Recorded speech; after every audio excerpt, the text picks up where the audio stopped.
Hello, hello, hello. We are so happy to be here at the Abilities Expo. We are glad you all are joining us. My name is Cindy, and this is Christina, and we are with Adapted Equipment and Caregiving Board.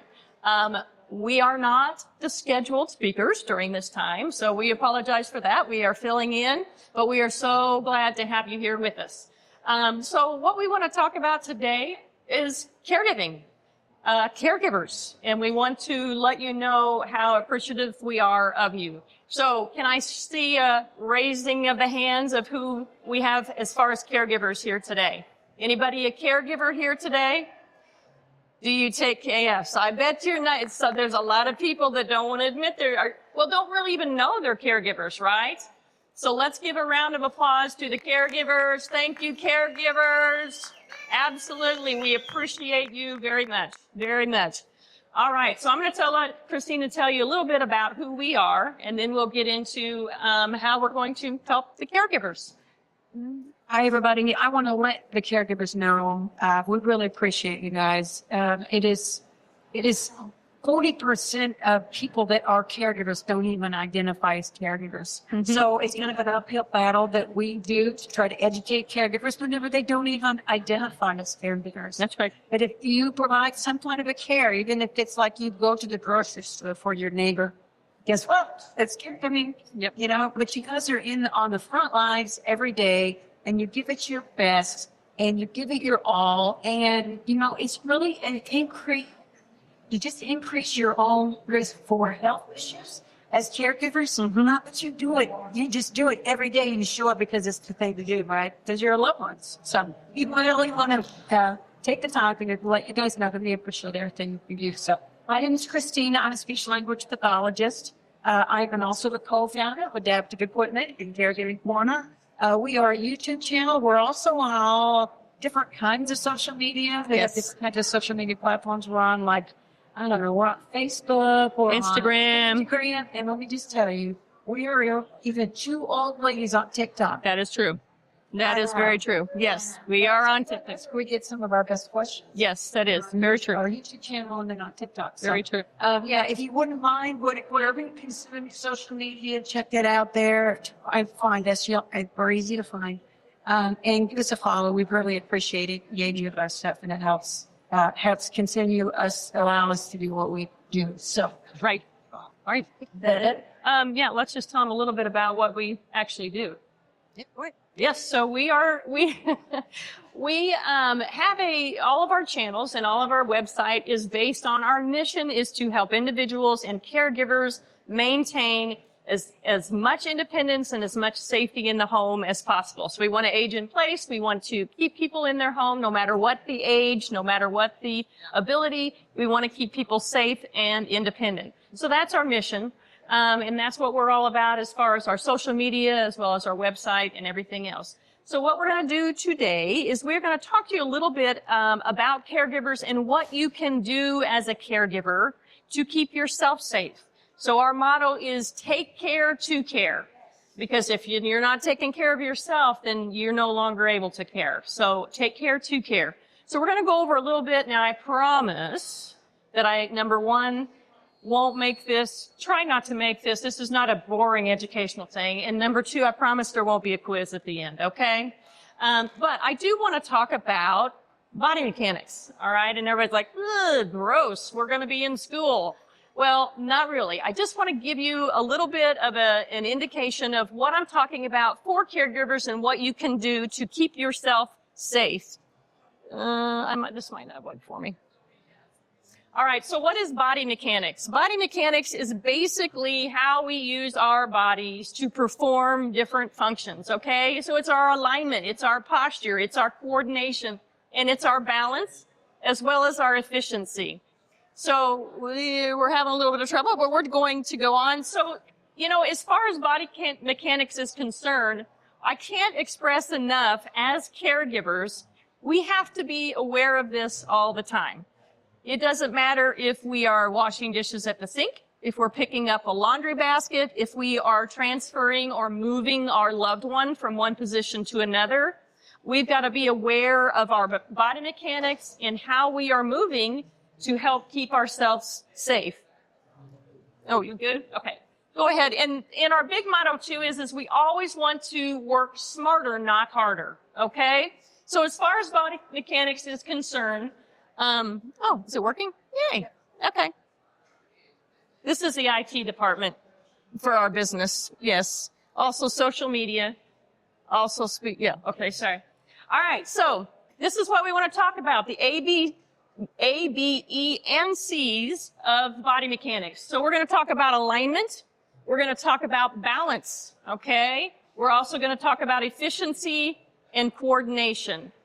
So we're going to go over each of these real quickly and just kind of give you a general idea of what we're talking about and what I want you to think about as a caregiver when you're doing your daily activities. Okay, so I'm not going to go into all of this stuff, but hey, we have posture for a reason. We have a spine that needs to stay in the best alignment that it can, because that is the best position and the most efficient position that you can have when you are talking about posture and alignment and using your body, okay? So we have our 3 natural curves here. Now, as we age, and as you can see, we start to do this, we're slumping, our heads are forward. We do a lot of looking on our phone. But we have these 3 natural posture or curves in our back, in our neck. We want to try to maintain those the best that we can, okay? Because our spine was created for this efficiency, all right? And then you have this plumb line that runs through your body, okay? And that's kind of where gravity is pulling when you're in this upright posture. Now, next thing that is very important is your base of support, okay? So it doesn't matter what you're doing, whether you're lifting a box, if you are moving your person from one position to another, you need to be aware of your base of support. So the base of support is where your body is touching a surface, okay? So my base of support for my feet, if I draw a box just like this around the outside edge of my feet, this is my base of support, all right? If I put my feet together, that really reduces my base of support and decreases my balance, okay? We also have a bigger base of support here than having your feet together, all right? I'm going to go through each one of these and I'm going to put it all together and kind of show you what we're talking about as far as when we're caregiving. So balance. We all have a center of gravity. Our center of gravity is about in the area of our belly button, okay? And with that center of gravity, we have a line of gravity, and this is where gravity wants to pull us down, okay? And then, of course, down here, we have our base of support. Now, when we are doing lifting, no matter what we are lifting, if you think about this, I'm standing here, my center of gravity is about here, and then I've got my line of gravity pulling down. As I start to lean forward, my center of gravity moves forward, and then my line of gravity also moves forward. Okay, so the further away from your body that you get, the further away your center of gravity gets, the line of gravity or the line of pull gets from your body. Okay? Now, I'm going to let you know what that ends up meaning here in just a minute. All right, so let me ask you this. I don't know. Anybody that would like to stand, I want you to stand a minute. Anybody? We have any I don't need a volunteer. But when you get home, I want you to do this. I want you to take something. I don't care what it is. It doesn't have to be heavy. And I want you to just stand, and I want you to hold it just like this at your waist. How about something bigger than a water bottle? But just like this at your waist, okay? And then I want you to take that same object, and I want you just to move your arms out away from you and hold it out here. And I want you to feel with just changing that position what happens, okay? And I can tell you right now, you're going to start to feel a little bit right here as you move weight away from your body, okay? So I want you to try that and really be aware of the difference that it makes in holding weight close to the center of your body versus moving it away from your body, okay? All right, so let me, whoops.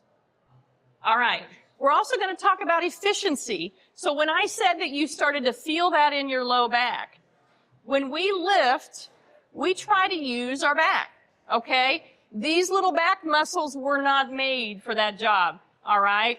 We have big, and some of us bigger here, we have big muscles in our rumps, okay? We have big muscles in our thighs. We also have a lot of abdominal muscles.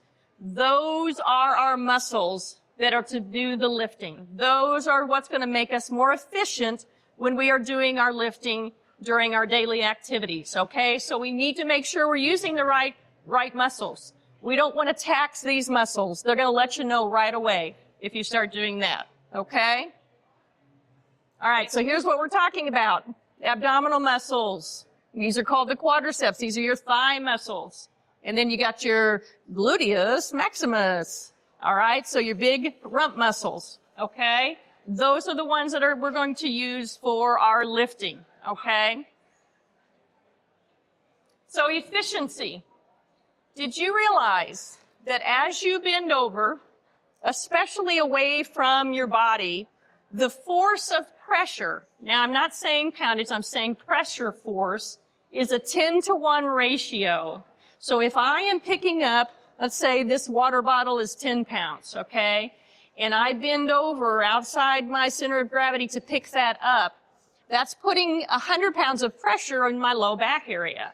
So it is a significant amount of change as far as pressure in the low back and in the spine when you are lifting away from your body, the further away you get, okay? So we really want to keep that in mind. I'm talking about even bending over to pick up a piece of paper off the floor, a pen off the floor.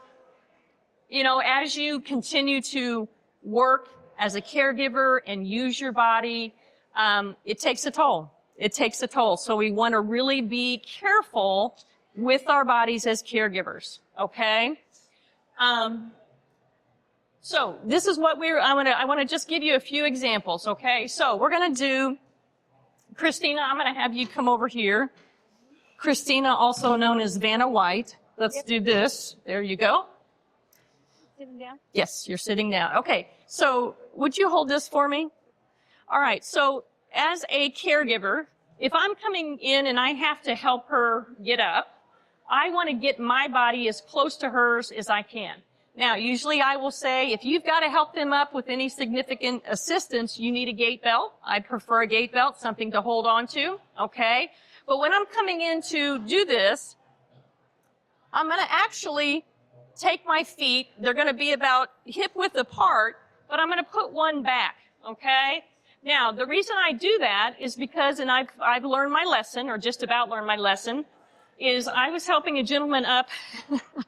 I was helping a gentleman up before, and he actually came up a little bit quicker than I expected, and my feet were parallel to each other, and I almost lost my balance backwards, okay? So I always like to do in stride so that I have a place to rock back to as I'm coming up, okay? So if I'm helping her and I'm coming in like this, I'm bending my knees, I'm keeping my head and my shoulders up, I'm sticking my rump out, and we're going to count on 3, and we're going to have her come up, okay? So as you're transferring, you want to make sure that you have that nice base of support, you have that alignment for your posture, so your head and neck are up, okay?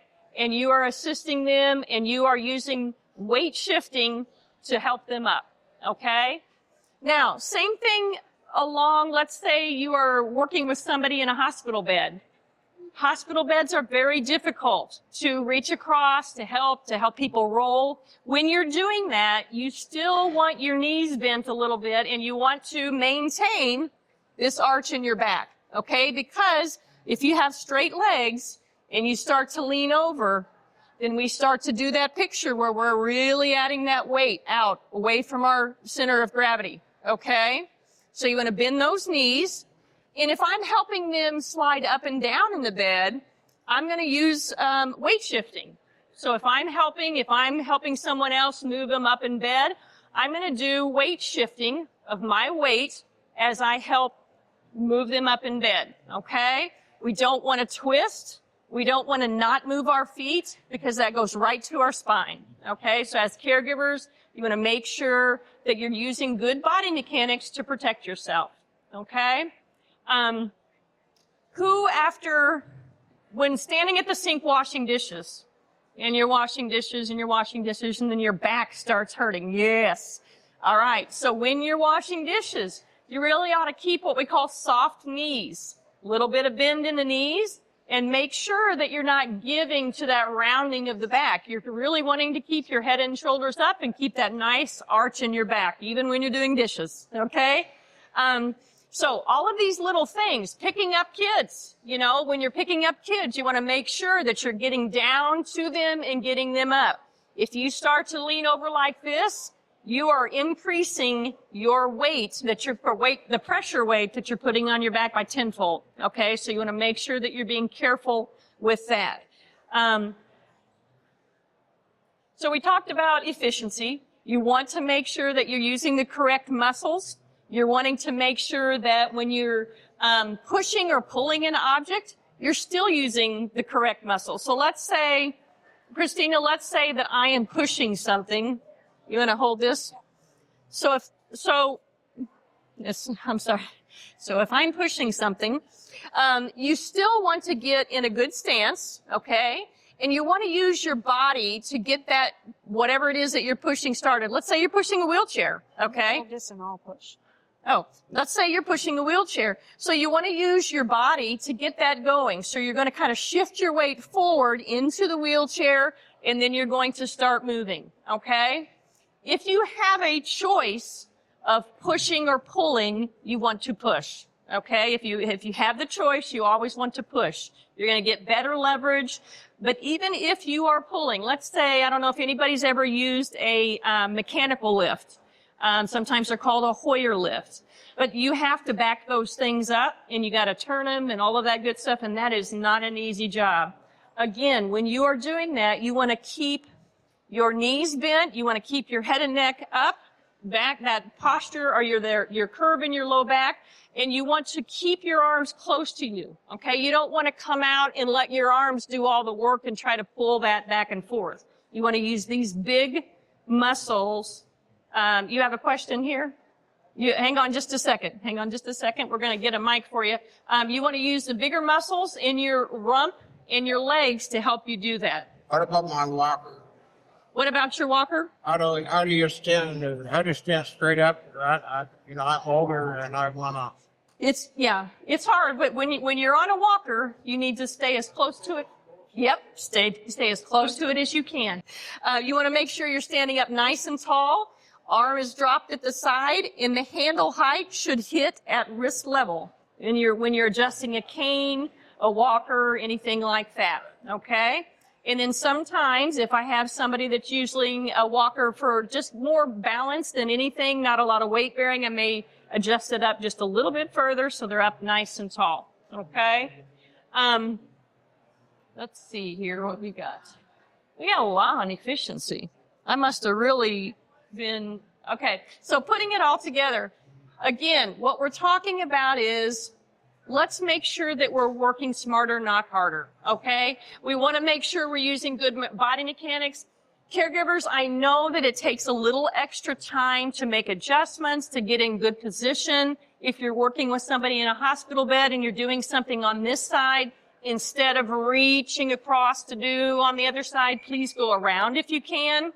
But we want to put it all together, make sure we're using the right muscles, make sure we're using and trying to maintain our posture. We are wanting to make sure we have good balance and good base of support. We don't want to twist. We want to move our feet when we are doing our activity. It also helps sometimes when you have to lift a load. And if you have to do that, I always want you to check it to make sure that, you know exactly whether or not you can, let's say you're lifting a box off your porch.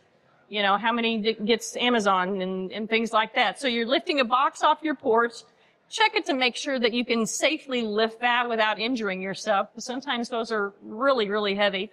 But you want to make sure that you are using your legs, getting down, using your arms, and keeping that box as close to you as you can. Okay? Now, With body mechanics, again, we're talking about alignment, we're talking about balance, we're talking about efficiency, and we're talking about coordination. And when does body mechanics matter? It matters all of the time, okay? So again, whether you're washing dishes, whether you're doing laundry, whether you're doing child care or loved one care, it doesn't matter what you're doing. You have to take care to care. You've got to protect yourself in order to be able to continue to care for your loved ones, okay? So this is something that as a caregiver, you can certainly do. The other thing that we wanted to point out today, though, is that, you know, we have all kinds of tools here today at this expo to really help out the loved ones and the caregivers. And sometimes there is a tool that will make things, you know, so much easier. Here's the thing, though. There is so much out there that so many people don't know about it. And it could be that one little thing that makes all the difference, okay? So that's part of what we do as Adaptive Equipment and Caregiving Corner. We don't know everything that's out there, but we do a lot of research on products. We do product reviews. That's what our YouTube channel is about, is we are reviewing products because we want it to do what it says it's going to do, okay? So we do a lot of product reviews. But just for example, this little item right here, how many people as caregivers, you might have a loved one that sits in a wheelchair or just a regular chair, but they have difficulty not scooting or sliding down. And then you're having to come behind them and help them and assist them if they can't push themselves back in the chair. For example, this little item right here, this is a pad that you can put in a chair. And when you place it correctly, which it has directions on it, it will allow you or the individual to slide back, but it won't allow you to slide forward. Okay, so it has friction sliding forward, so it won't allow you to slide forward, but it'll allow you to slide backwards. Okay, very simple tool that could really help somebody that's having that difficulty, constantly having to pull somebody back in a wheelchair or in a regular chair, because that's a safety issue. That's a fall risk right there. So simple tool there. The other thing that we have found, and everybody knows what a shoehorn is, this little item right here is similar to a shoehorn, but it fits in the back of a shoe. And it is really helpful when you're trying to put on an AFO. I don't know if anybody knows, it's an ankle foot orthosis, okay? A lot of times those are hard to get in the back of the shoe. They'll bend the back of the shoe down. But this little item, you can slip in the back of a shoe, whether you're a caregiver or the actual individual user. Put that in, slide your AFO in, and then pull it out with the string so you don't have to bend down to take it out, okay? There are so many things out there. Part of what we do with Adaptive Equipment Corner, we are with a group, it's called EPIC, and it's Adaptive Equipment Product Innovator Community. And we are trying to raise up smaller businesses that have most of these inventors, which we've got a lot of inventors here with us, have been caregivers, and in their caregiving journey, they had a difficulty somewhere, and they ended up developing some type of a product that helped them in their caregiver journey. So we like to work with those individuals, raise them up, because they're such specialty items that you don't just find them anywhere. So if you have chance, if you haven't been by our booth, booth 1001, we're Adaptive Equipment and Caregiving Corner. We appreciate you guys being here today. If you have any questions, we would be more than happy to answer what you've got. But please let us know and come by and visit us at booth 1001. Here to help.